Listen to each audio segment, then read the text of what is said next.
All right, welcome back, everyone. If you are just joining us for the second recording, please make sure that you watch the first one if you haven't already, because I've gone over a couple of announcements in the course. We discussed the discussion question, and we went over the what you have for readings and videos for this week. So please make sure that you are watching both of the live session videos. So this video is going to focus on our assignment and our assessment for week 3. And as I was saying in the last video, we are going to just set up and go over the prompt for the assessment, because I really want to focus on the assignment with you guys and doing a full walkthrough of this. So for the assessment for this week, instead of a quiz, you're going to be creating a postcard.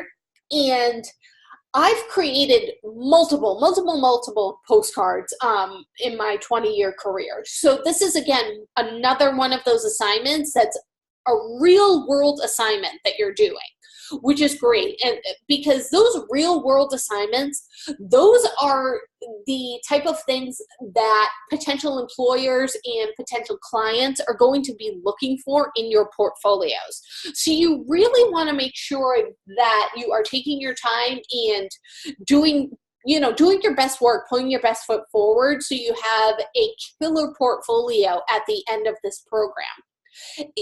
Showing off postcard designs, one more thing that's going to help you get a job when you're done. So part of our job as graphic designers or graphic artists is to create multiple projects for a single client. It is vitally important that each of the projects for a specific product or client contains several elements that are alike.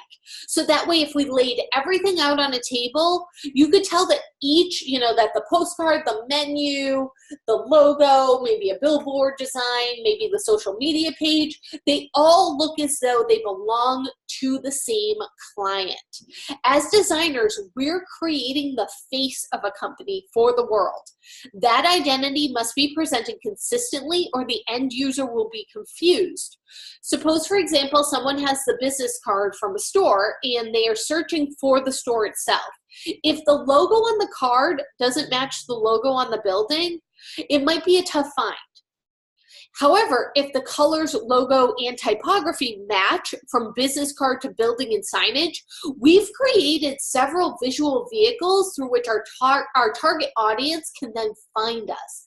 Typography and color palette are two of the key elements that give separate components within a campaign a cohesive feel. InDesign makes creating multiple campaign elements much faster by allowing us to import style sheets and color palettes from one project to another. Not only does this save an enormous amount of time, but it ensures that the continuity we are seeking. So creating a color swatch palette and color groups within InDesign allows us to utilize the same exact colors from page to page and file to file with a click of a button. This ensures the consistency required for a unified campaign. So this assessment will evaluate your ability to reuse existing style sheets and color palettes that have been previously created by either yourself or another designer to maintain consistency for the client's overall brand. So for this assessment, we're going to create the following. A new InDesign document. It's going to be 4¼ inches by 6 inches. It is going to have a bleed again. So one of the things you want to think about is possibly whatever your background was for your menu, using a similar bleed background for your postcard. We're going to have a 1/4 inch margin. That's because this is smaller than in the menu because the finished size is smaller. We're going to make sure that we uncheck spreads when we put together our 2-page design. We're going to import the paragraph and style sheets that you utilized in your main design or from the document below. So you're going to open up this paragraph style sheets panel, and you're going to go to the style sheet panel options, and you're going to load all text styles, and then double click on your menu INDD file and then load those style sheets. So I'll do a walkthrough of this with you. So why don't we set this up first? Let's get into InDesign. So I need a new document, It is going to be 4.25 by 6. And you can set it up either portrait or landscape. I'm going to set mine up landscape because whenever I think of a postcard, I think of getting it landscape, but if you want to set it up portrait, that's fine too. I'm going to unclick facing pages and I'm going to make this 2 pages. I do need a bleed. It needs to be the 0.125. And I'm going to create.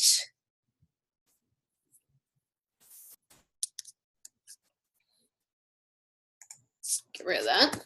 And again, you can see I have my red bleed line, I have my document border, and then I have my margin. So I need to double check my margins. And they were set to 0.5, so I'm going to change that to 0.25 and hit OK. Make sure I have everything correct. I don't have spreads and 2 pages. So the first thing that I'm going to do is I'm going to import the paragraph and character style sheets into this document. So this is, again, why you need to know where your files are located and where that file management comes into play. So I'm going to go in and open up, style sheets under Window, Styles. I'm going to go to Paragraph Styles, and that should open up both my character and my paragraph styles together. If it does not, again, go to Window, go to Styles, and manually open up your character styles. And the first thing I'm going to do is I'm going to click right here where you see the 4 lines. Those are your options. And I'm going to go to Load Paragraph Styles. And I'm going to navigate and find my menu from last week. Should be right here. There it is. I'm going to click on the INDD file. And I'm going to open it. Actually, I should double check that that's actually my thing because I did a couple of them with you guys. Hold on one second. Week 2. And it was not. Here it is. I was going to say, I didn't see the PDF or the IDML. There we go. All right. So, load paragraph styles, assignment 1, assignment 2. Yeah, there we go. All right. And I'll hit OK.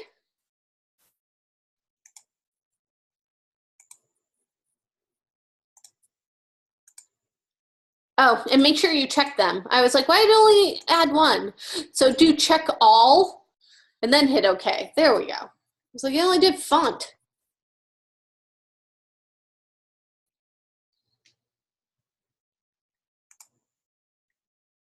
Really? Come on, InDesign. Try that one more time. Maybe it wants me to manually check them. Uncheck all, check all. Okay.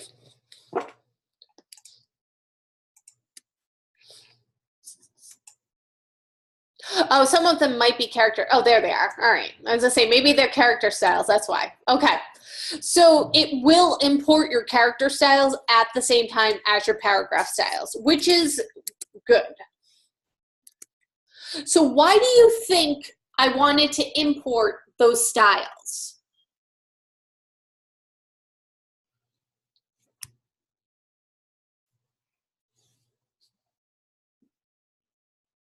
Why do you think that was so important?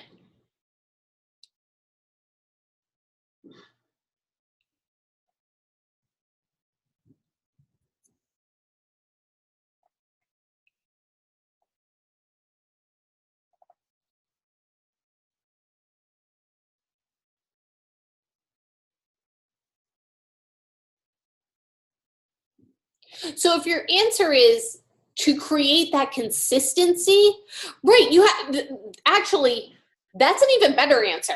because you have the guidelines already set up. You already put in all that work last week setting up those styles. So, you know, why reinvent the wheel again this week? You know, sometimes when you import the style sheets, it will import the colors as well. But if that did not happen, you can follow the above instructions with your swatches panel as well, which means that you would open up your swatches, click on the little icon, and you would go to load swatches. And again, you'll click on that same INDD file and load in those swatches, and it'll load them all in. So again, yeah, you don't want to, you know, that's half the work right there, I'm sure, with setting up those style sheets and figuring out your font choices and everything else. And I have to tell you guys did a great job last week. I was really impressed with the work that I saw. So, you know, there were some good font choices last week. There was some great color choices last week. There was some great design choices last week. I was really impressed with the work that I saw. So, you know, let InDesign do some of that work for you. You know, import it right in. What you're then going to do is place one of the menu item photos from your project on page 1. So you'll choose one of those menu item photos, and you're going to fill the space edge to edge, extending the frame to all of the bleeds. So this is going to be one of the probably food images or one of the images. So what I mean by bleed to bleed, start at that upper left-hand red line corner to the lower right-hand corner. I'll just place one of my images real quick.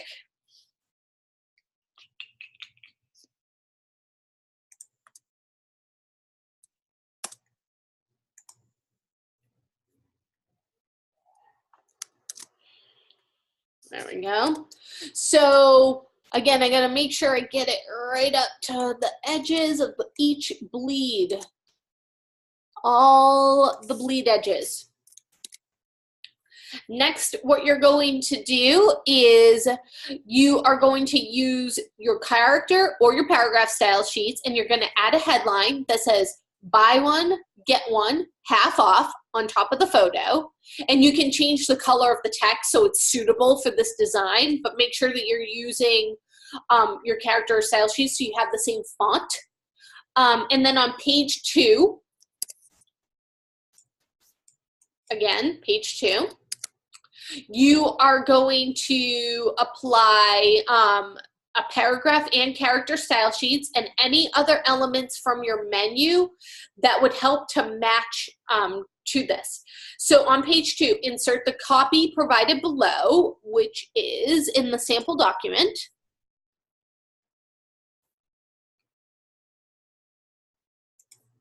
And download this zip file. So let me find those.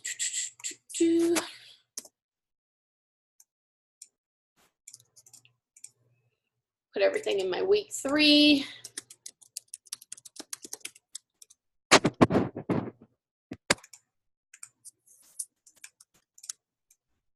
So these are the 2 things I just downloaded. Assessment 3 assets, which has your text.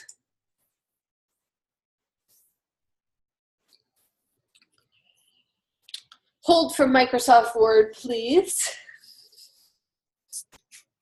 So photo site is buy one, get one half off. And you'll notice in this doc file that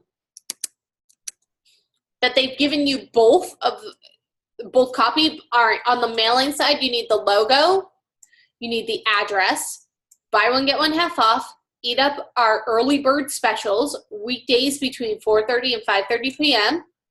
Buy one appetizer or main dish, get one half off. Must present this coupon per person when ordering, not valid on already discounted specials. So let's think about postcards for a second. Yes, you definitely want to make sure that you're placing your image proportionally. Yes, on this one. Let's think about postcards and the back of a postcard and how it is set up. So I'm just going to quickly Google postcard setup. On the back side of a postcard, you usually have a setup somewhat like this where you would put in the address area. So you're gonna need to remember that there needs to be an address area on the back of this postcard. If you want to, you can find an example somewhat like this where the clear zones should be, and design it appropriately. I'm not going to go in with a ruler, but just make sure even something like this would be appropriate, you know, dividing it in half and making sure that the right-hand side has an area to put a stamp and an area to put a mailing address. That will be fine. So just kind of keep that in mind when you are putting this together for this week. So what I usually like to do, so this is 6 inches. I'm probably gonna just drop a ruler. I drag in from my rulers and drop a ruler right on the 3-inch line. And I know, like, hey, my address is gonna go somewhere over here. So I should keep my design and my coupon, you know, over here on the left-hand side. Just something to think about. So again, after you've inserted that copy, you can apply any of the character sheets and paragraph styles, and then any other elements from your menu that might help this to match your menu. So because we needed to pick one of the food photos that we downloaded for the front, what you might want to do on the back is, if you chose a different photo than one that was provided for the cover of your menu, maybe you can use that image back here. So that way, you know, it goes along with the menu. But these are the things that you can think about when you're thinking about your design of the back of the menu. And then again, add the logo to page 1 or 2 or both pages. If you want somebody to see your logo, you know, right when it comes in the mail. This postcard would not be mailed, so you may use the available space on both sides of the card. However, you know, I think that this should be something that when you put it in your portfolio, it shows that you understand how to correctly design a postcard. So you may want to leave that area. It's up to you, but again, if you want to show this as a portfolio piece, the chances are really good you would run into somebody who says, yeah, but you designed the entire back and we can't mail this. So do you understand how postcards work? You know, so you want to kind of think of these things when you're creating these pieces and why you would want to make them to spec. All right, you're going to name your file, DES 105 Assessment 3, and then your last name and first name. You need to package it and zip it, and then upload the zip file. If you do not have a style sheet from week 2's assignment, you can download this sample style sheet that I downloaded, the week 3 sample style sheet. So again, if you don't have a style sheet, you would go to load paragraph styles, and you would need to navigate to that one that you downloaded and put in your week 3 folder and hit it open. Make sure that you select all and hit OK. So headers, body, copy, and font. If you choose to use this one instead of your own style sheet that you did create, it's not going to match your menu. So that's something you got to keep in mind. And then again, you know, make sure that your colors are appropriate for this week. If I had some comments regarding your menu, if images were low res, make sure that you're fixing them going into this week. Don't continue to use low resolution images. You know, that's not going to help anything. And make sure that, you know, if you fix it on your postcard, you're going to want to fix it on your menu at the same time.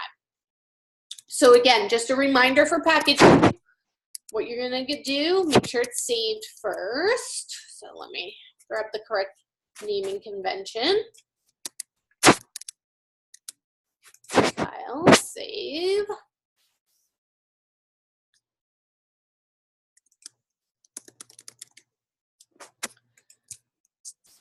I'm going to do File, Package. Make sure everything looks good.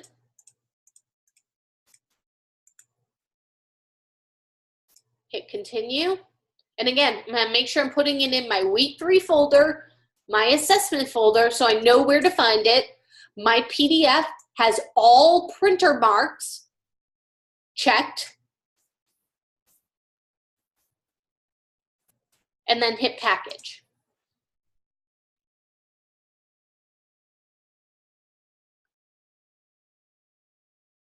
And yes, you can go into Photoshop and convert those restaurant images to CMYK. Yes, you can.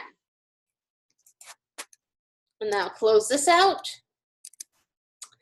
Now, because I know I put it in my week 3 assessment folder, I can go right in there, and here it is, exactly where it should be.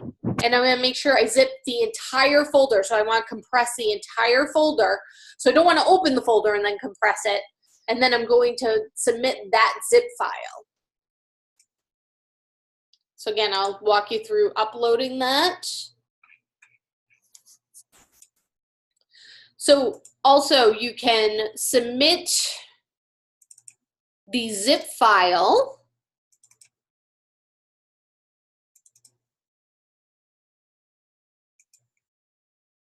And then you can choose to add another file, open up that folder, and submit your PDF with it. So that way I can make you notes right on the PDF that you can see right in Canvas. And then you would click Submit Assignment. So make sure you're looking over the rubric. Make sure it's on time. It's to spec, so the page size, the margins, and the bleeds are set up correctly, and then the file is not set up in spreads. That means side by side. The images are sized proportionally, and the image frames are appropriately used. The typography utilizes style sheets from your menu or the style sheet from this assignment. And color and size overrides are allowed. So if you're saying to yourself, well, I need to make a headline, but I didn't have a headline that's the correct size, that's okay. Just make sure that you're using your style sheet, and then you can just bump up the size to where you need it to be and then change the color appropriately. That's all right. And then frames are properly positioned on the layout. Text and image frames are properly used. And then you should be good on this assessment. All right. So again, I really wanted to spend the bulk of my time tonight on the assignment. But before we get into the assignment, because I know I'm going to get really into what I'm doing with you, let's take a look at some of your menus from last week, the entire menu. So I'll open them up, and I don't have names on anybody's. So let's just take a quick look. And if you guys want to turn on your microphones and we can just do a quick critique of the menus, and you guys can talk, it might be a little bit easier than just the typing, you know?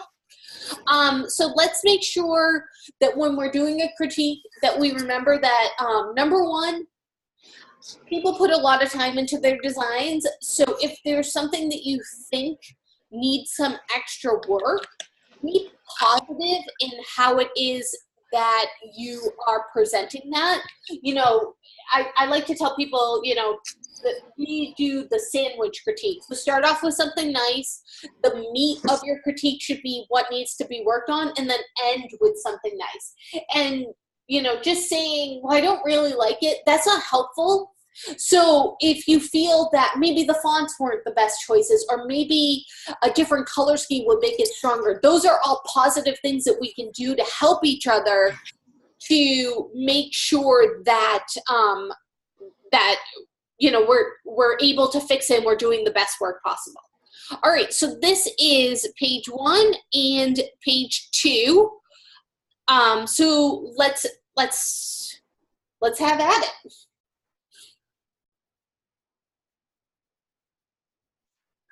I think the way that this student set up her menu is a way that I would have not thought of, but I really do like it.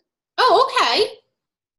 Yep, I think that this is a good image that was chosen. I think, this is a very strong image.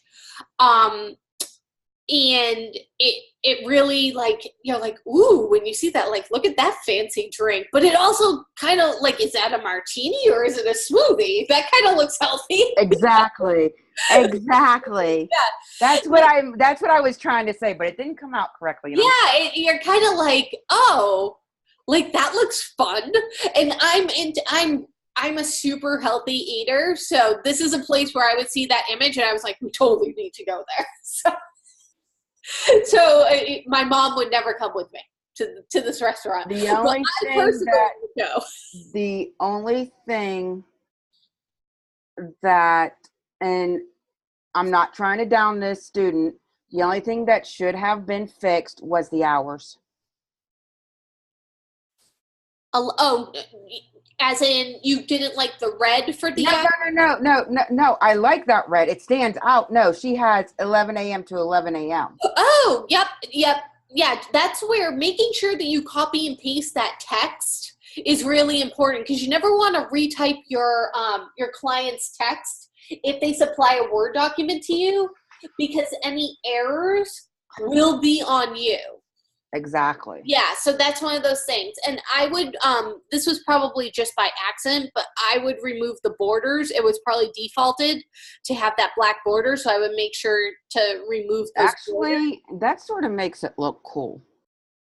Makes the front of it look, yes, I understand where you're coming from, but yet it gives the front, I don't know, to me it gives the front of that menu a tiny bit of personality with those borders there.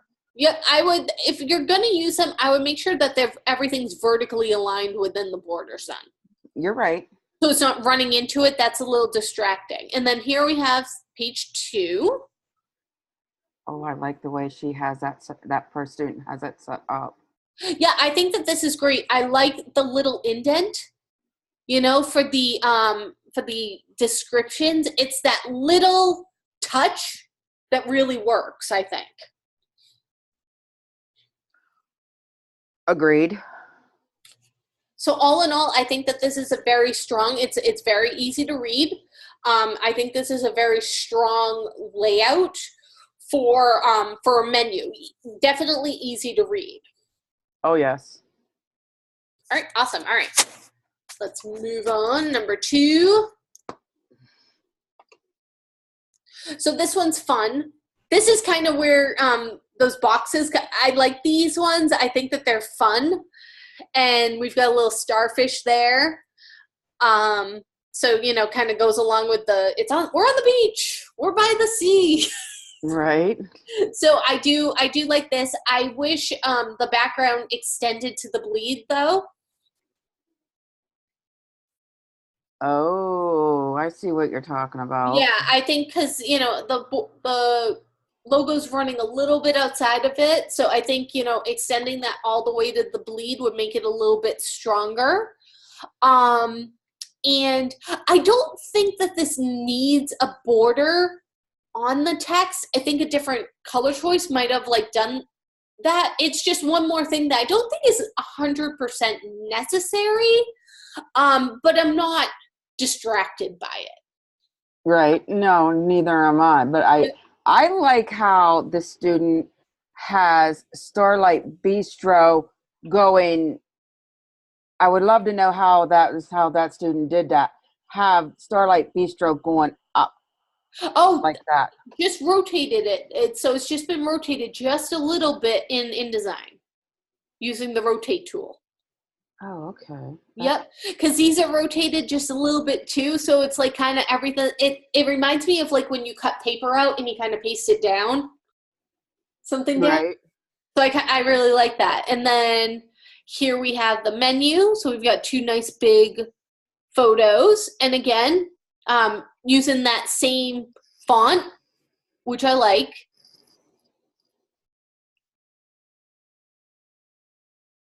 Is there any way you could make that a little bit bigger on your end? I am literally having trouble seeing that. Here we go. Thank you. So there's a couple of little things, like there's accidentally like an underline here. Yeah. So these are not lined up totally together. Yes, yeah, that as well. You are right. Like if you dragged in a ruler, so that's where making sure that you're using those style sheets. That's why you want to make sure that you have that style sheet. You're right.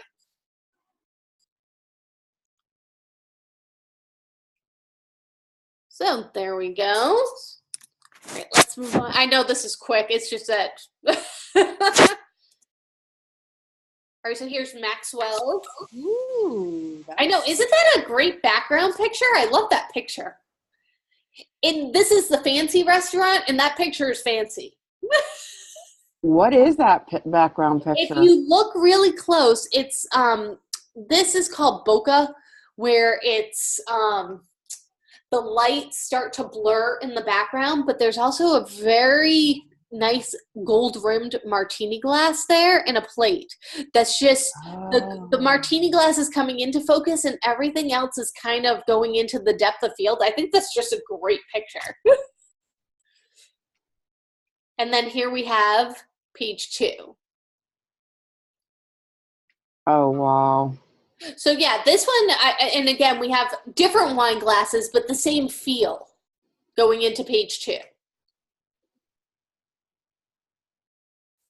So I think this was laid out really well. My only thing is I think it needs a little bit of space, like a little bit of a gutter where the words are running into the pictures. I might just shift the pictures, maybe even close them up a little just to give that space. Right. But I think this was extremely well done. It was very well thought. Yep. Great color scheme. Here, I'll open up a couple at a time. Ooh. So here we have Starlight. Oh, I like that. I know. Don't you want to go eat there? Thank you. I love this photo. This is like this photo is my favorite. Like, I just love this photo. I'm like, never mind the healthy, I'm not sure if it's a smoothie or a martini. Like, I just want to go sit and eat there. That looks so, like so relaxing. Look at the chairs. I don't know where you found this. Relaxing and romantic. Yes, exactly. So this is. I would want to eat there. Dang. Yep. And then really nice on the back. Oh, yes. I was having trouble with the color background because I really thought that was a little bit too dark for me. But I was like, well, I didn't want to leave it white either. So. Yeah, you know what? I like it because this place seems to have like really natural and healthy food. And I feel like that green says that. Okay. So I feel like it wouldn't work possibly with the other two types of restaurants, but for this restaurant, I don't know if you saw my note, I was like, I really like that you picked this background color. Like, it's kind of a mustardy, like a really earthy green. Okay. So I feel like it really goes with the vibe of it. That felt kind of dark for a little bit. I don't know. I like the red lettering, as the red lettering you picked as well. Yeah. It shows up really well against that green. Yeah, and so does the purple. Yep. My one suggestion is to keep, in the bowl closer with the bowls, and then on the plate closer with the plates. Okay, my thing was I was having problems with spacing issues because it feels like every time I was trying to move the letterings closer, it was like parts of the sections were not fitting. Okay. What you can sometimes do in that instance is sometimes I'll put these in their own text box and then physically move them instead of trying to bump them up or down with the letting tool. Sometimes it just makes it a little bit easier. Yeah. But very well done. All right, next we have Maxwell's again. So we have the chef on the That one's fun and edgy. It is. I like the black and white of this because it reminds me of kind of like a black tie place, you know, like really Yeah, it does. black tie affair. Yes, it does. Yeah. And then here we have page 2 again with the, you know, the images, nice and clean design. Just kind of making sure that these boxes are the same size, you know, like appropriately sized for the headlines. But I like this pale peach. It really kind of balances with the green of, I guess, that cake. I don't know what that is. No, that's a It cake. looks like an ice cream cake. I can't tell what's going on the inside of it. No, it's a cake.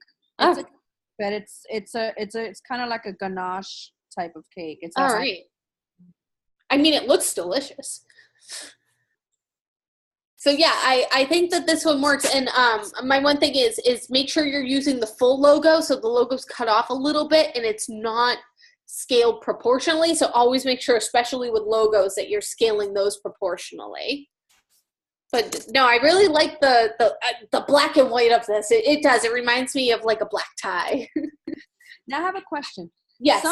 When I've noticed high-end dining, some of them don't really put the prices per se on there. I've seen a lot of them opt out and put the dollar signs, like $1 sign means average price, $2 prices, or the third is like extremely pricey. So is that like a good alternate? You know, it's kind of up to your client what they want to do. Right. I would never take the prices out myself as a designer, just because that's, you know, I feel, unless if the client comes to me and they're like, I don't know how, I need you to do the layout and I need you to do the copy for me. But a lot of times your client has the copy for you, or they have at least a general idea, but that's something that I would personally leave up to them. Which is true, because I had spoke to one diner and they said that the reason why they opted out is because they do change the menus on a fly. So therefore, just keeping it with the dollar signs was just saying it could go up or down depending. Yep, and that makes sense. I mean, they probably, you know, especially like if you see places where, especially seafood restaurants do that, because a lot of it's based on whatever the market price is. So they don't know from day to day what the market price is going to be. Literally, when they go to the market. All right, so we have another Maxwell's. Again, make sure you're using the copy given to you, so you don't have those spelling errors. I like the gold kind of embellishment with the maroon. I feel like that works, but I'm not sold on the typewriter font and these two color choices. I feel like these two color choices are really good. I might go with possibly a serif font, like an Adobe Garamond or Baskerville would be two good font choices for the address and the hours. And I would probably stick with these two colors here. I think, you know, that would look nice. Maybe this lighter yellow would look nice. And then again, make sure that you're finding images that don't have any anybody else's web address. Make sure you're finding royalty-free images if you're going to use your, you know, images that or else do what you told me to take that off. Yep, to clone it out. Yep. And then here's our menu. So I think we had some good font choices, but we do have a lot of empty space here that needs to be addressed. So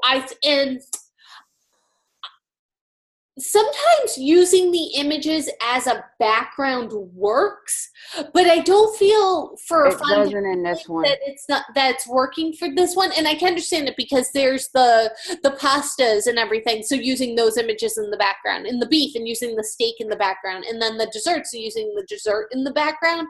But I think that you know, it needs to just be laid out a little bit differently to utilize the space. And you really want to showcase those meals. And to do that, you need to show the whole image, I think. So, all right, let me grab 3 more. Oh, that's funky. That's Isn't it? This is fun. So something great by the sea. Yeah. Mm-hmm. I like that with the palm fronds. And then here's page 2. Oh, nice. So again, this has that like kind of vibe of a healthy restaurant. There's something about this layout with this font and these font choices where you're like, oh, this will be healthy. You know how some fonts just convey a message. And I think this is one of those instances. So I think that this one works. I really like the color scheme. It's fun. All right, next we have another Maxwell's. So we've got, you know how you have in the restaurants the all the chef pools. I really like this. Yeah, if they just maybe move it up a little bit so it's free from the Maxwell logo itself. You know what? I like how the logo's overlaid in it. I really like. I actually like how the logo kind of. I feel like for proximity, it really draws your eye right here. Yeah, you're right. You're right. I just felt like maybe the logo probably was like taking away from the image. You know? Okay, yeah, I can definitely maybe like bring Maxwell like not so much down to the tip. I'm not saying, but more into like the center or down a little bit, maybe. Maybe, yep. Or you could even bring it up and then run the pots. Have it over, shift it over to the left, and bring it up under the rest somewhat, if that's what you're trying to say. And then here's the background. I really like this pattern with it. Oh, I do like that pattern. That is spot. The only thing I like that how they did the feathering tool on the image. I'm supposed to work on that. That's right in InDesign that you can do that. Right. It takes a little getting used to, but you know, you can always, if you screw up, you can either replace the image or just do a Command Z a bunch of times. But yeah, I like that. I like that it's kind of feathered into it. I really like this layout. So another good one. Like I said, you guys did some great work this week. I was so psyched. Here we have another Maxwell's. Oh, that is so cool. Isn't that? I really like this one. That has like the top of the world type feel. Right? Yeah, like you're gonna eat dinner up like high up and see the city skyline. I think that that's so fun. And again, it goes with the whole black and white and silver. I like it. It really complements the logo. I really like this, and I love this effect with it too. And then we have, this is side 2. Now, the only thing that bothered me was this blank spot. And so my suggestion had been to possibly break the 2 column and center the prime beef. And I would probably like move this image over and then move this image, you know, swap these 2 images and maybe do like 2 steaks over here and 2 steaks over here. And just try to use this area a little bit better. That was my only suggestion. I can see that. Yes, so could I. Yeah, because I'm not happy. Or I guess I'm trying to, maybe even, you could even move prime up and switch it from the C and maybe do 1, 2. I don't know. Maybe center it, and I don't know, like put that USDA prime beef like in the center, somewhat. I like how if you was to put that in the center, I think that would work best. I think so too, because that's probably like, these are their most expensive dishes. So you would or actually their specialties are their most, maybe swap them and do the specialties in the center, because those are their most expensive dishes. So you want them to stand out, maybe even kind of box them down here so they stand out. I don't know, just kind of, there's a couple of different things that you could probably do in that instance to kind of take care of that spot. But otherwise, I think that this was a great layout. I want to go. Right? Exactly. Road trip. We're going to that fake restaurant. And there's mine. This one. Yes, I remember seeing that, but that lounge fun, that was cute. I love how she uses the seashell pattern. I love this background. You know what? The pattern is actually darker than what I have it. Oh, really? Yes, ma'am. That pattern is a darker blue. Oh, I like it. Brighter, darker, not darker, but a brighter blue. Okay, yep. And yeah, I decided to go with that, and yeah, I really like this background. And honestly, I think this background on the back page of your postcard would look great. Okay, yeah, I can see that. And then this came out great. Oh, look at that. That looks fun. Appetizing. Yeah. I know. I like how the pictures are all formulated on one side. Yep, I like it too. I think that this was a really strong layout. And if you notice, like the background is sand. Yes, I did. And if you note, and I didn't really notice when I picked the background. Then again, I really can't see the small screen, but I did not really notice the ripple that the sand had. Oh yeah. That gives I did not realize that until after I got that picture, after I got that all done. Oh, and the thing is that goes right in with that texture that we were talking about earlier. Yeah. It doesn't overpower it, so it's right. kind of gives it a good texture in a way. Yep, I love it. And then what was really funny is, Shannon, move the picture up a tiny bit. No. Okay. Now, there's a story with that bottom picture. With the flip-flops? Yes. Oh, that one, yeah, that's not. Well, wait a minute. You will laugh because Shannon asked me to take, I don't know, what was in that right-hand corner. There was something there, yeah. It was some type of wording. And you know what was funny? Was she told me to use the clone tool and take that off. And there was a seashell behind that. Oh, really? Yeah, look. Oh, yeah. Okay. Yep. They were hiding a seashell. And you're like, why? Exactly. Exactly. And I took that off and I'm like, really? They're going to hide a seashell? Oh, that's really?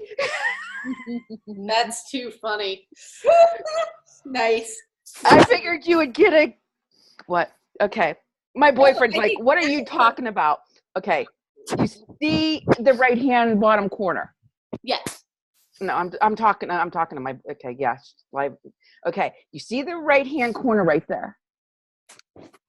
Remember how there was wording right there in the other picture when I handed it in? And she told me to clone it and take that lettering off, that word off, and there was a dang seashell behind it. Gotcha. No, there's a kitty cat in front of it. Yeah, now I got my cat in front of it. Okay, Bob, time to pay attention to me. All right, so now we've got another Starlight Bistro. You guys really like the Starlight Bistro and the Maxwells. Well, Starlight Bistro could go either way. It depends how you put it. So I agree. It could Exactly. go high-end or casual, so it depends how you look at it. I agree. All right, so again, you want to make sure that that text isn't running out outside of your text boxes, so make sure you double check those things and placing those logos proportionally. But I think that this, you know, just even a simple yellow background really works with the color scheme of the logo. I would just remove the borders. Sometimes when you are putting down those text boxes, sometimes the borders just show up. So like, you know, you might not realize that you've clicked on them. So always just kind of double check your PDFs. And then again, make sure, again, the borders, but you want to make sure that you're adding some hierarchy to your menu. You know, not just placing it and adding those tabs in. So a little bit more design just needs to be done on this page.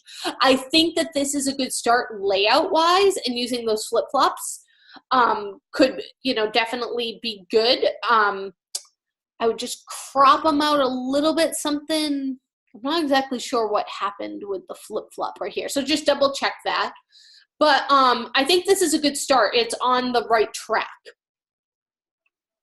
I think the pictures could have been a tiny bit bigger. Yeah, because you definitely have some room. You're right. Yep. I agree.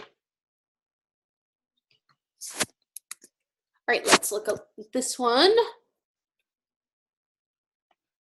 So again, something great by the sea. Ooh, I got loud right there for a second, and I had my own audio feedback.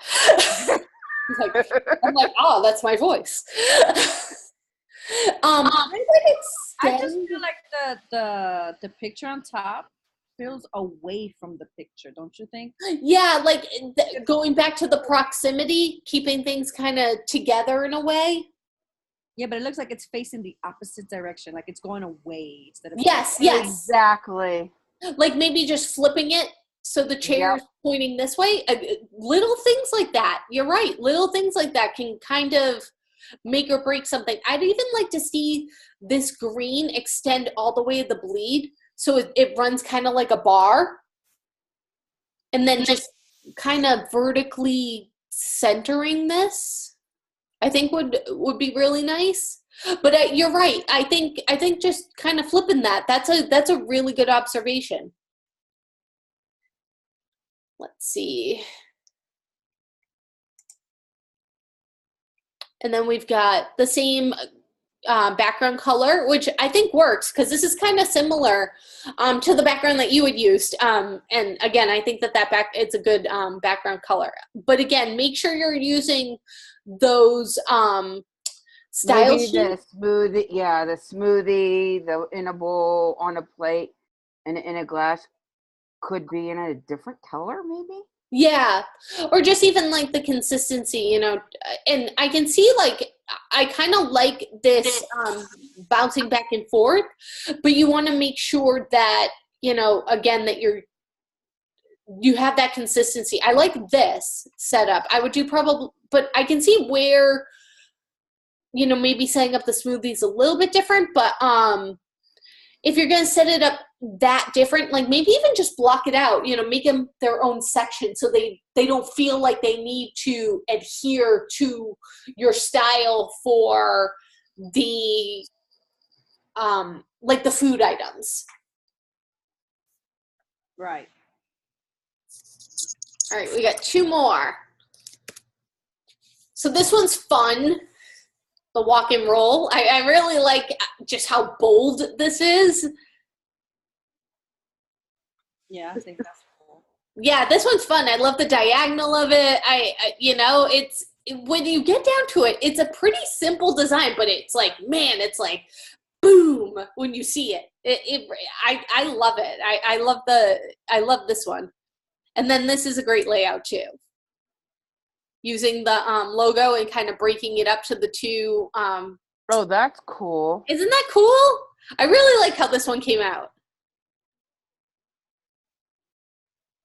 So yeah, good fun with this one. And this one, whoops. So I like the stars of this, and I love this color scheme. Unfortunately, You can't It really doesn't see work with the starlight. logo. Yeah. So my suggestion had been just for the cover to flip it. Like make the stars the kind of like purpley and blues and then make the background the yellow, like kind of a flip of it. Good idea. Yeah, the inversion, yeah. Yeah, and I think it would work because I really love the idea of the stars because it works so great back here. It just doesn't work with the logo. But here's the problem though with that, Shannon. With the logo, you have that yellow star. True, you're right. You do. That is it. So I don't know if the background being yellow with that somewhat darker yellow star would have worked. You are right. I wonder if I just like I want to see this work somehow. I don't even know if the gradient I just like I know. Maybe if you went from a lighter blue to a dark blue, where the lighter blue is something like it gradiates down, maybe that would work. That might work. Yeah, that might work. You know, that looks like kind of like the moonlight rising. You know, instead of the sun setting, the moonlight rising. It's always like a little exactly. Because I really love this idea, and I like how it. I like how it worked down here. Again, I would just want to see a little bit more space between those images and the text. But again, I think that this is. I always love blue and yellow together, so that's like one of my favorite color schemes. So I definitely like this color scheme. It's like I really want to see it work for the cover. Right. All right. So that was a very good critique. Let's now, we've got about 35 minutes. Let's hop into our assignment for this week. So I'm really going to go over the instructions for this assignment because I worry that, there's a lot. It seems like there is a lot going on, but the good thing is it's not as complicated as it seems. So make sure that you read over the background. Basically, we are making a newsletter this week. You can read over all about how hip and awesome newsletters were in the 80s and 90s. But you still get newsletters. Even if you don't physically get them, you get emails with newsletters. I get an email with a newsletter every week from the school. And it's set up exactly like this one. It's a 4-page PDF that I get. So for the next 2 weeks, you're going to be working on this assignment. And you'll be building a 4-page newsletter that utilizes style sheets and master pages. So for this week, you need to set it up as a 4-page document, and you need to work on page 1 and page 4. You're going to work on pages 2 and 3 next week. So don't even think about them this week. You don't got to worry about them. So we're going to create an InDesign document that's 8.5 by 11 with a 1/2-inch margin on the top, the left, and the right. But the margin on the bottom is going to be 0.75. There's going to be facing pages. So normally we uncheck facing pages. This time we want to have facing pages. You're going to have a 3-column layout with a 0.25 gutter. And again, 4 pages. So let's set that up. Let's create our InDesign document first. And do new. It's going to be a letter. So you can go to print and pick letter, 8.5 by 11. Again, 4 pages. Leave facing pages checked. You want to start at page 1. It's going to be 3 columns. My gutter needs to be 0.25. And it doesn't say that we have a bleed. So no bleed this week. And you are going to hit create. So you'll notice page 1 stands alone. Page 2 and 3 are side by side, and page 4 stands alone. That's the way that it sets up, which makes sense because this is your cover. This is your inside with think of when you open a magazine, and then this is your back cover. So we're going to focus on page 1 and page 4 today. Page 1, page 4. So I want you to make sure that you have pages open because we also need to make a master page that we're going to be dealing with. And what a master page does is it sets the design on each of the pages that it is attached to. So if you know that you need the same thing on every single page, you put it on a master page. So let's take a look at what goes on these pages. All right. Your master page should have a folio, which is the page number, and it's an auto page numbering system that will have the date and the number of the page number, the date, and the name of the publication. You need to have a baseline grid, and then you need to have style sheets for a header, first paragraph with a drop paragraph, subheaders, and body copy.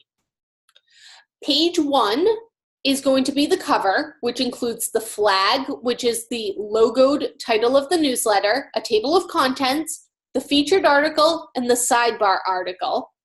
Again, don't worry about pages 2 and 3. And then page 4, you're going to place the graduation ad, which is a PDF provided on the top half, and the bottom half should be utilized as a mailing panel.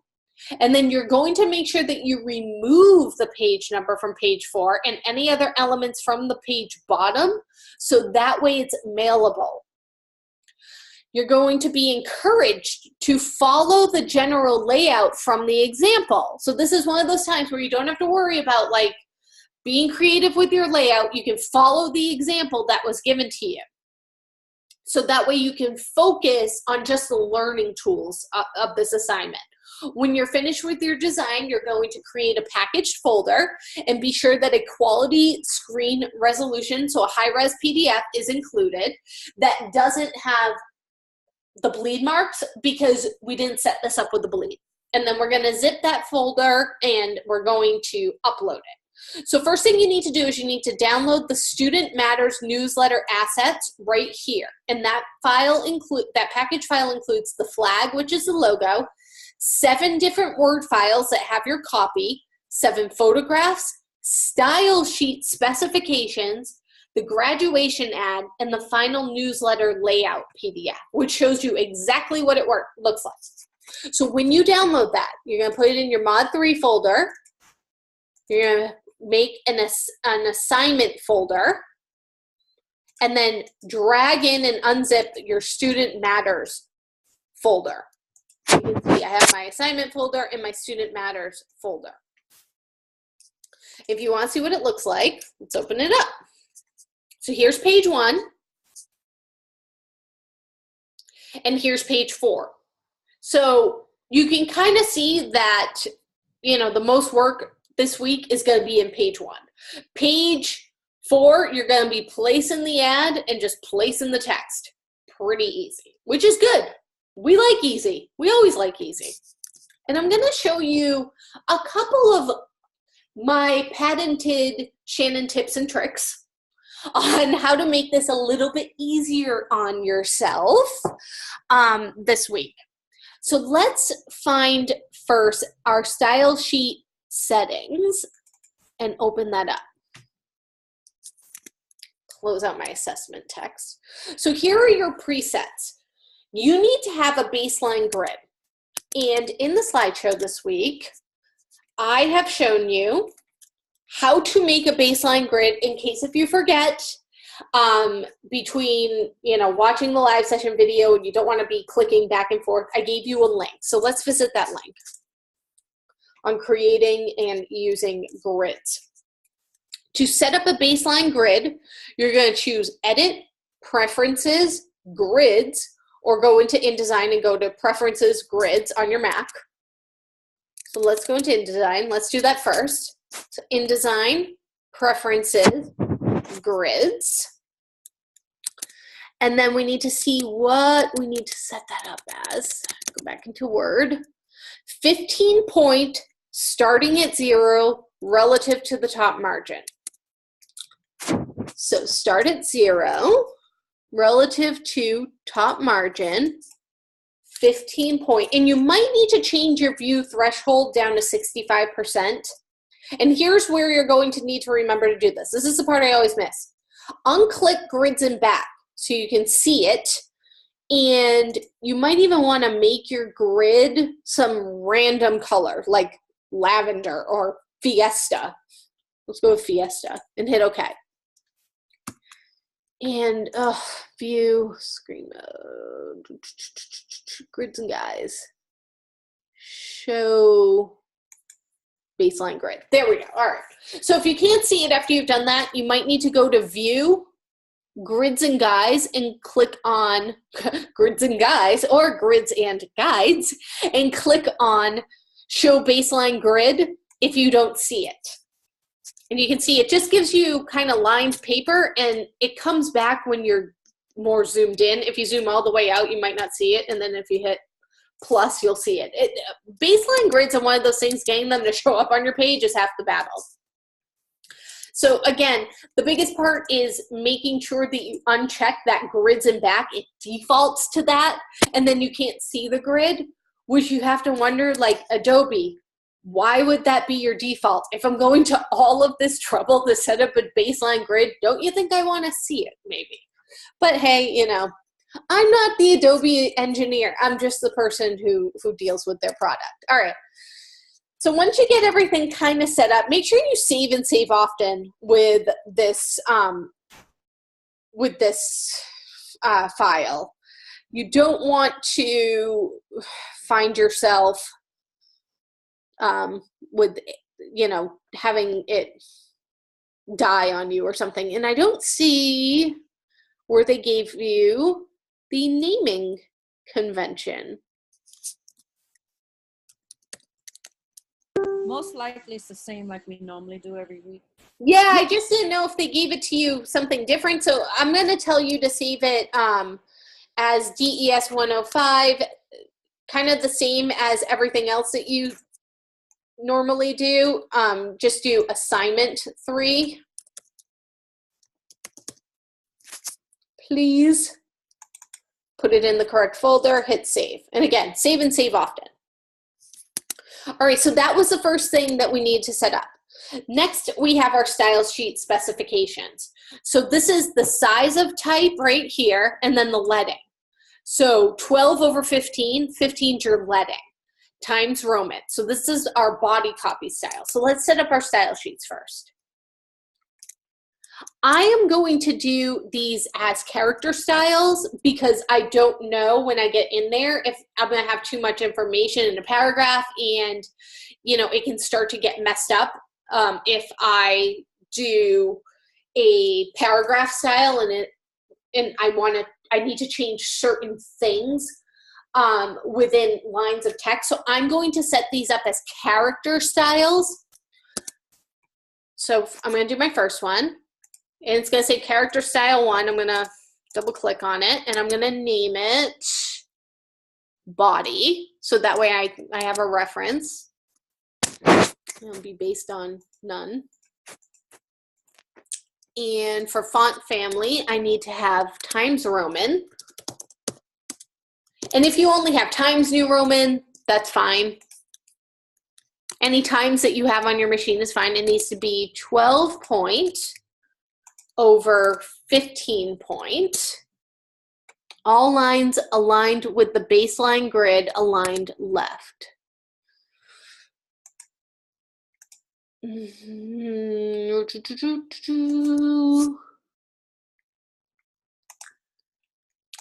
Just gonna double check.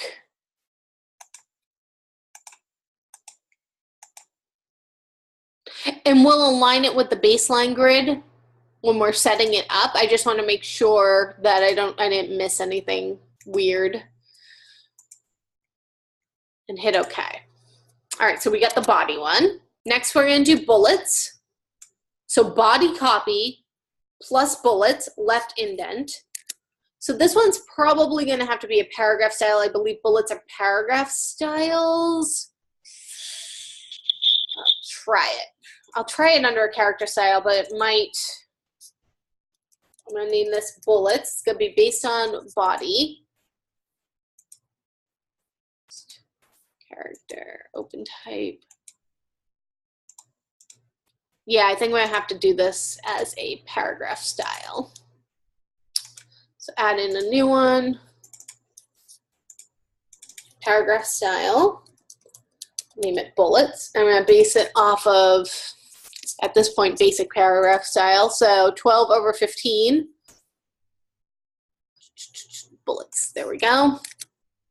So my bullets need to have a left indent. Okay. Left indent with a 0.25, 0.25. First line indent, negative 0.25. And this doesn't say anything about tab position, so I'm just going to leave it blank and hit OK. So again, bullets had to be a paragraph style, not a character style. Next, I need a drop cap. That's going to have to be a paragraph style too. So that's going to be your body copy plus a drop cap of 2 lines. All right. Do new, double click. I'm going to name this one drop cap. And the reason I set these up first is it just makes it so much easier for me to then zoom through it once I've copied and pasted my text in. It's fine. Drop cap. Whoops. Go back to basic, general, based on basic. I'm going to go basic. Whoop. And change that to times Roman. 12/15.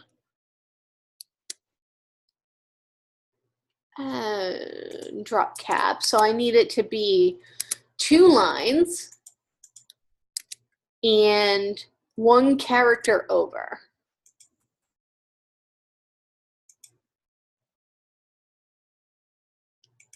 And base it off a body.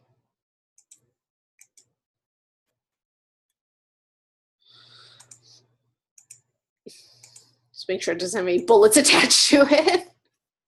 And hit OK. And then my next one's going to be subheads.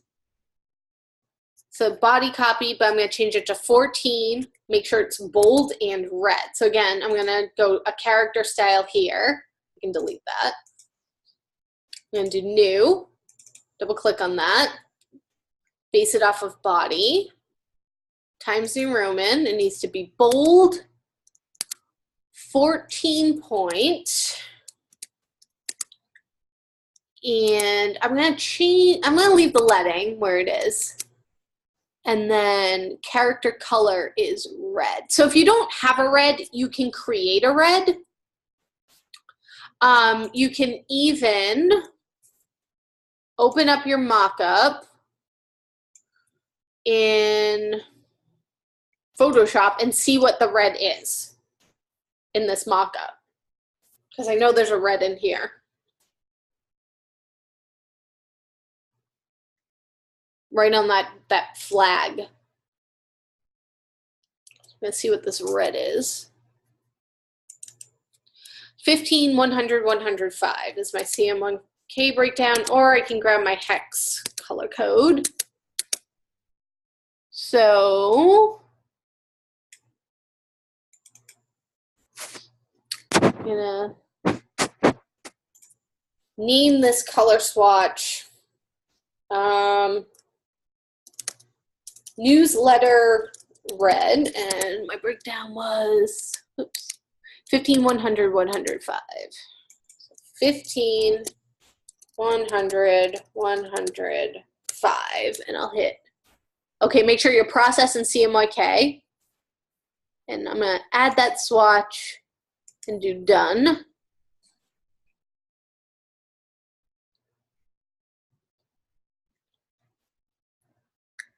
And it should have came up over here. So in your CC library, if it doesn't come up, click Add to Swatches. All right, there we go. Double click on that. All right, this is my sub-headline. What was I don't even remember what I was making at this point. Sub-headline, yeah, all right. Subhead. Body, character color, red, there we go. It was 14, bold. And okay. Then I have headers. So all headers are Helvetica bold, aligned left, do not snap to baseline grid. So those are your notes to just kind of remember. So I have header 1, header 2, header 3. So first one, I'm going to name header 1. And it's going to be Helvetica bold. So some of you might have different versions of Helvetica. I have about 75 Helveticas on my machine. I do have just a Helvetica bold, but if you have like a Helvetica new LT standard, bold is usually 75. I don't have the full version of that on my machine right now, but good chances are that you have a Helvetica bold. So we're going to do 32 over 34. And this needs to be blue. So again, let's see what that blue is. Let's do the blue. Select that. And 199. Oh, that one's going to take me a minute. Blue, character color. Double click on that. 199. 3122. Again, I'm going to name this one newsletter blue. Okay.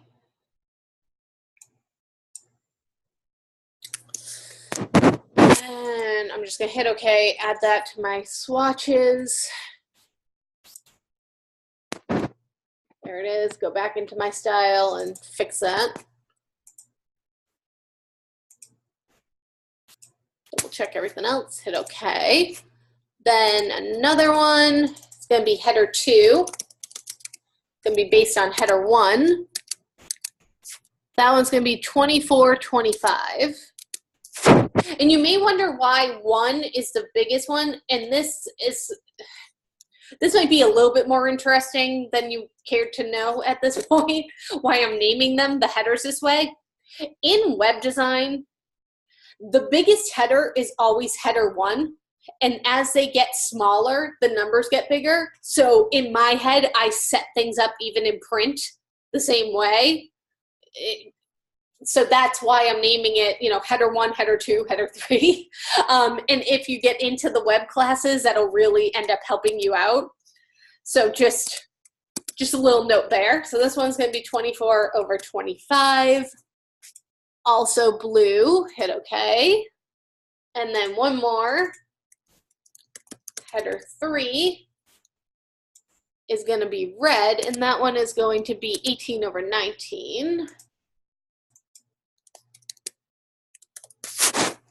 And hit OK.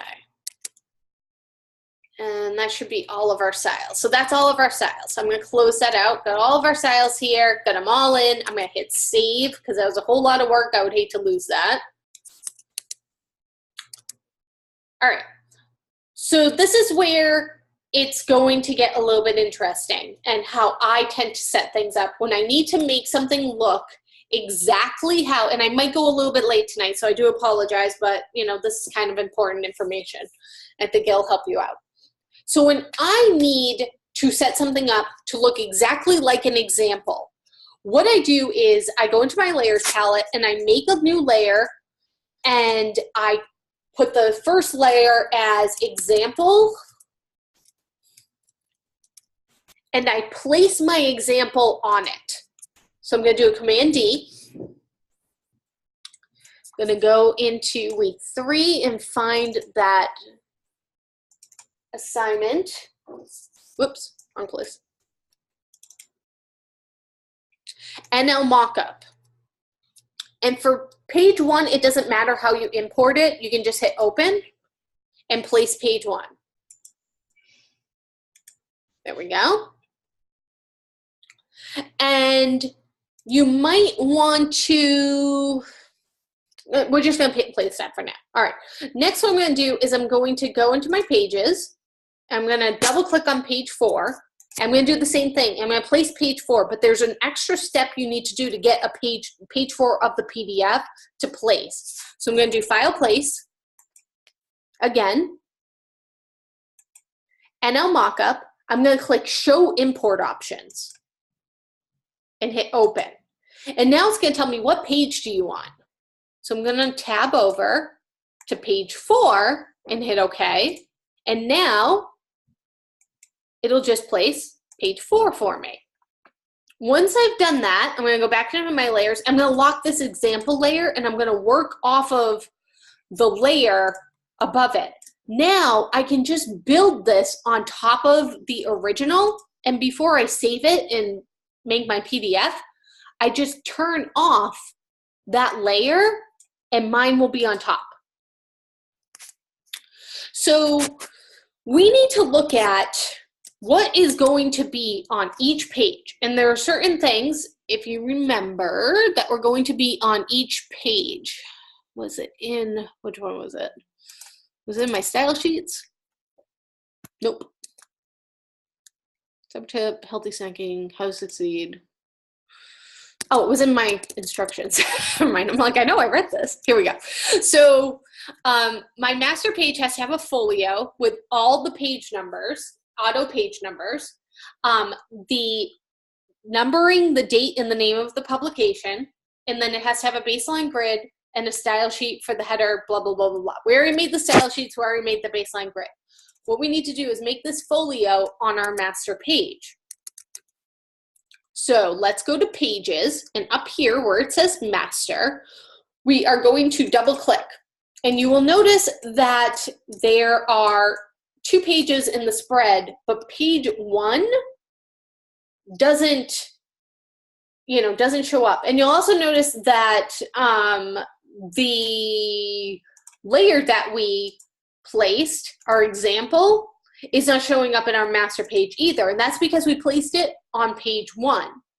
So we want to mirror this bottom portion. So the easiest way to do that is, again, to go to the master page and place it here. So I'm going to do File Place and then delete it once we're done. We're going to leave it on the other pages. We can even do a range of 1 to 2.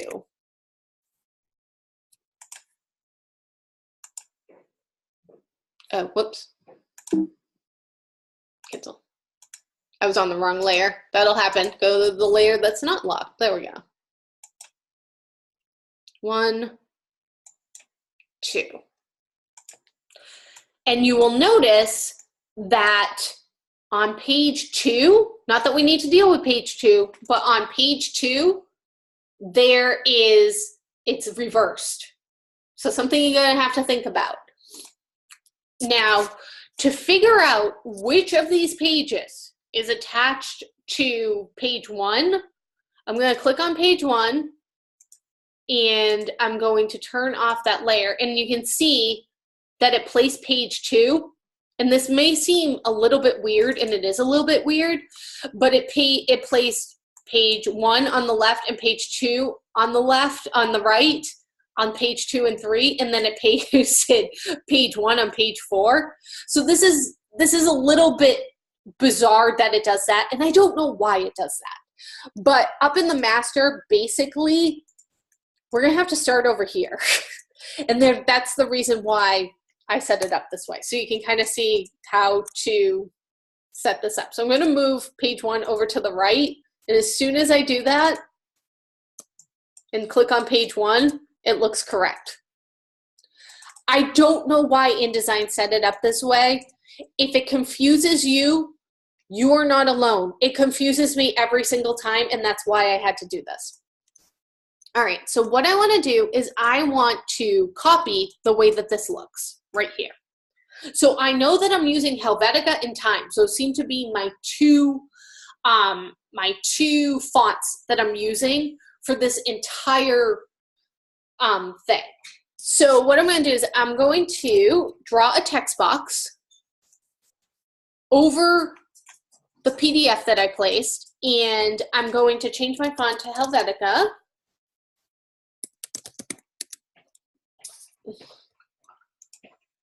Which for some reason didn't do. Let me open that up.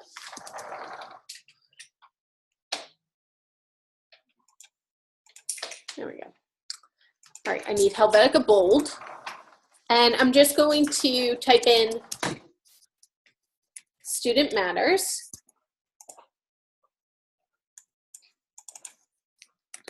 You can see I gotta make that really a whole lot smaller. I've got some bizarre going on here.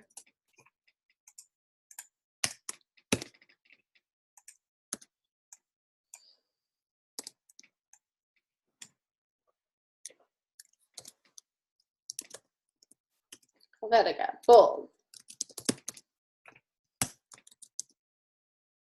Oh, I know why. It's on drop cap, none. That got weird really quick. That paragraph style, basic paragraph. There we go. All right. And none. Helvetica Bold. And there's no space between student and matters. And it looks like it's probably 11-point type. I'm going to place it right on top of there. And student is in blue, that blue we made. So I'm going to pull up my swatches. And matters is in that red we made. And then there's also this blue line that runs the entire length. So we're going to need to do that as well. And we need to put month, year, and then the number 1. So I'm going to draw a text box. And again, I'm going to need to double check that it doesn't default. Yours might do that too. It might default to that last paragraph style that you created. So just kind of be aware of that. And this can go with body because it looks to be year.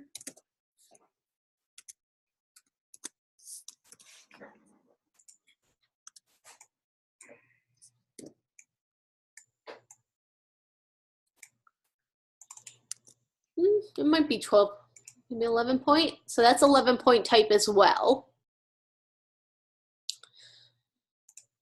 And I'm going to move just this up. And you'll notice that I didn't do the number 1. And close this text box up a little bit. And then I'm going to make a copy, which is holding down Option. And I'm going to click and drag and delete. I'll close this up just a little. And I'm going to go up into, make sure I've got my type tool in there.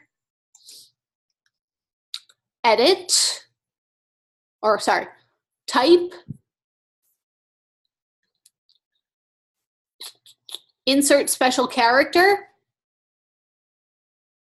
and markers, current page number.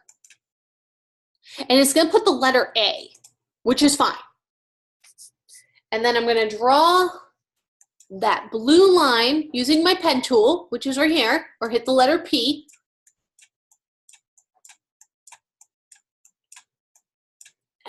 And from one edge of my margin to the other, and it needs to be that blue. So I'm going to change it to that blue that I made. And it looks like it's about 2-point type. Move it down just a smidge.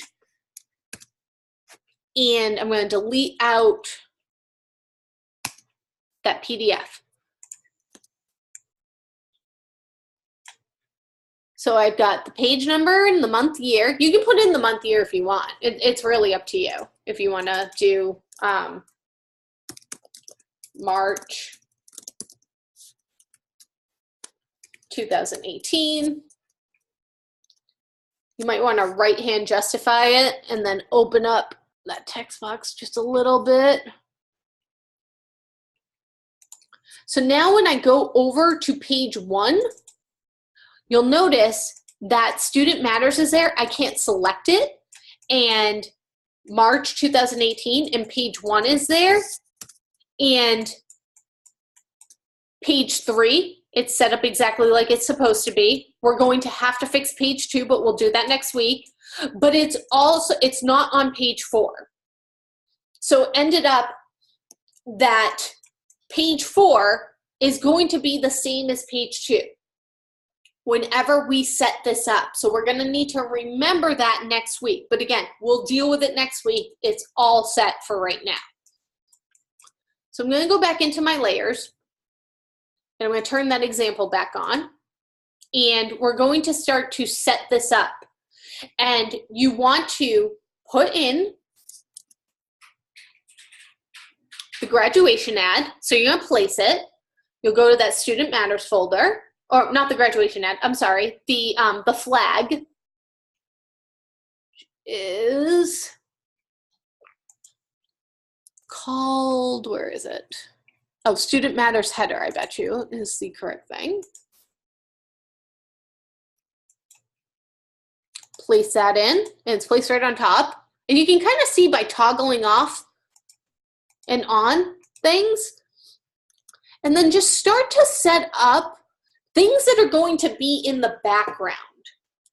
So this box is going to be in the background, and there's going to be text on top of it. So I'm going to draw the box first. Zoom in, and I can see that it has a red border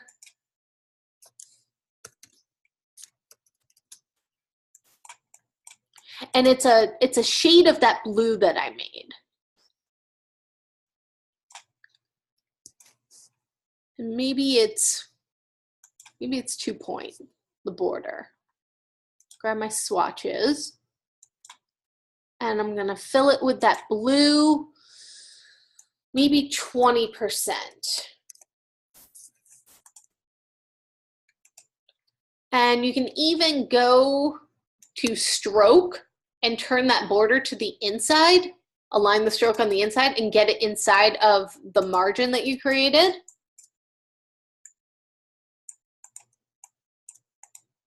Extend it right over to the margin of your, right there.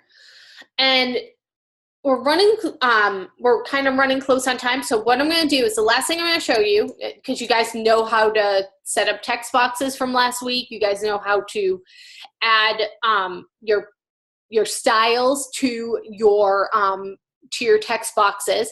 I'm going to show you how to create this. It's called a runaround on this image. So I am going to place this image, which is probably study time. Nope. How to succeed? Yes. All right. How to succeed.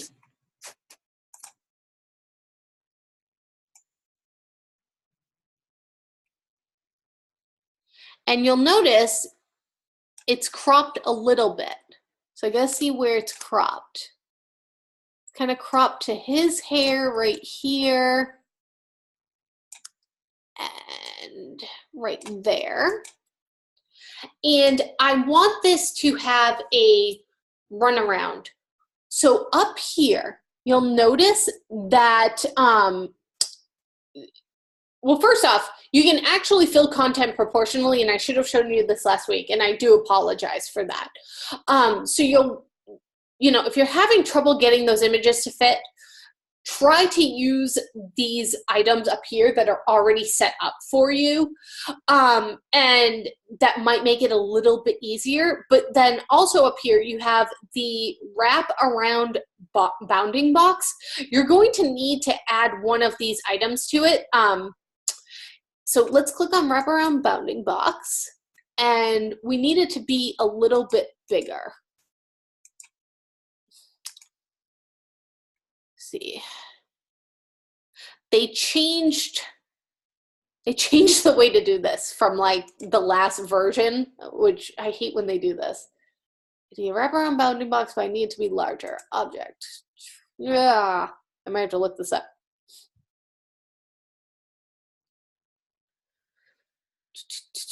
See where they put it.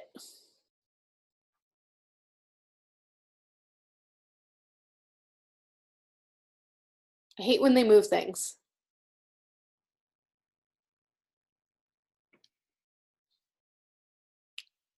Captions, clipping path, image, interactive, paths. It used to be in here. Oh, come on. I know I'm probably looking right at it too.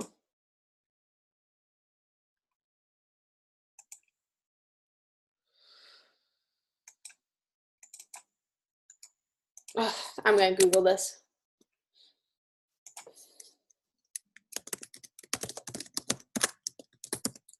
It's wraparound text. Text wrap panel. Display, oh, window text wrap. All right, there we go. Here we, all right, see? These are the options I'm looking for. So I know that I need my text to wrap around on the right-hand side. So I went to window text wrap and I need to find the box. Here we go.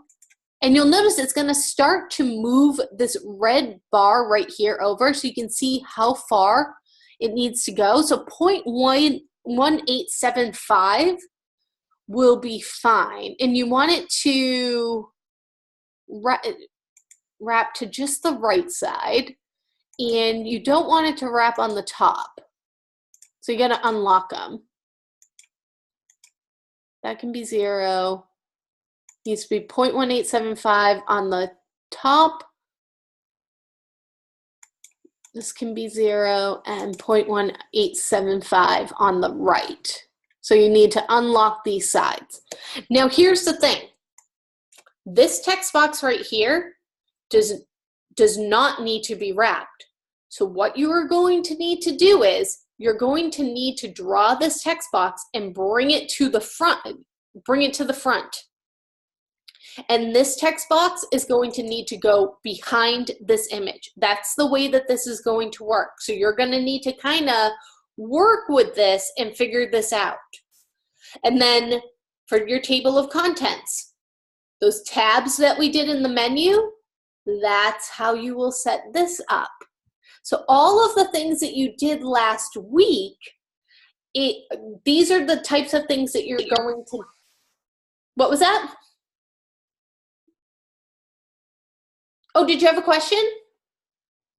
No, it unmuted itself by accident. Oh, okay. So the one other thing I will show you is if you go to the pen tool and you click a line right here and turn it red, probably 2 point, and you go to stroke, you can change this to the dotted. It might be the Japanese dots though. And you can kind of mess with this until it looks right. Maybe it is dotted. So that's how you would make the dotted line. You can scale it. It looks like it's about 3 points. That, you know what, if you're close, I'm not going to say, hey, these points are a little bit off. And then again, make sure once you have this all laid out and you've laid out page 4 by again placing that ad, placing this text and matching it, that you are doing your first going into your layers and turning off that example. Make sure that's turned off. Save this, do a file, package.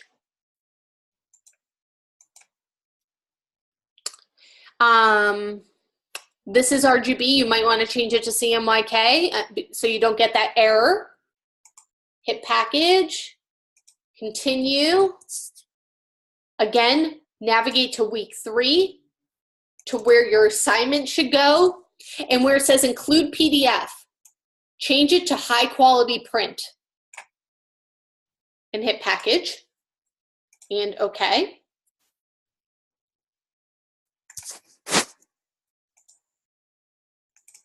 So now you can find that. Double check your PDF before you upload it. Make sure everything, you know, if you do this and everything's missing, you'll know it's wrong. And then you can zip that file and upload it. So we went a little bit late today, but like I said, I wanted to kind of show you how to set this up, how to build this on top of the existing one. I think it'll just be a little bit easier for you to kind of visualize and going back and forth, back and forth. And when you do something like this, once you've gotten the color right on this box, but you can't see what's behind it, what I like to do, honestly, is just change it to none for right now while you set up the text and everything on top, and then just go back to the color after you're done. So those are my little tips for this. And you should, you know, as long as you have that baseline set up, you can see that the text goes right to that baseline. So you just need to line up your text boxes and line up your text once it's in there, and you'll really be good to go, because you've done all of the character styles first, all of the paragraph styles. If the drop caps is giving you difficulty, you know, let me know. Sometimes that can give you difficulty, but you should be okay. I would link these two text boxes together like we did last week. And again, page 4 is probably the easiest. You're just putting in just a little bit of text, and you're putting in the ad. Make sure you aren't retypesetting any of the ad copy. Use those doc files and copy and paste. Each of the articles are in there, you know, how to succeed in difficult classes. Here's that article. And mail panel information right there. So those, and then you have, what else is there? Cyber aware tip and table of contents. Both of them are in there. Cyber aware tip and the image, and table of contents. So again, don't reinvent the wheel with this. Just copy this and set it up the way it is shown, and you will be good to go. All right, so I will be available tomorrow for our multi-session. If anybody has any questions and would like to come in. Yes, all of this has to go on the first page. The first page needs to be completed, and the 4th page. All of this needs to go on the 4th page before you package it. Yes. You need to work on page 1 and page 4. So make sure that you're working alongside those instructions for the week. You know, you're following each thing, and you followed everything, you've downloaded everything, and, you know, give yourself a little checklist to follow along. If you can, you know, print out the assignment and maybe just mark off what you finished. All right, so any other questions before we end for today? Oh yeah, yep, definitely where the laptops come in hand.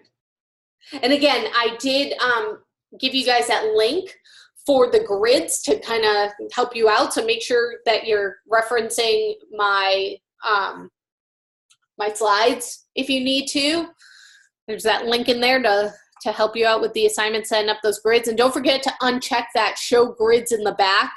I'll actually put that in here for you.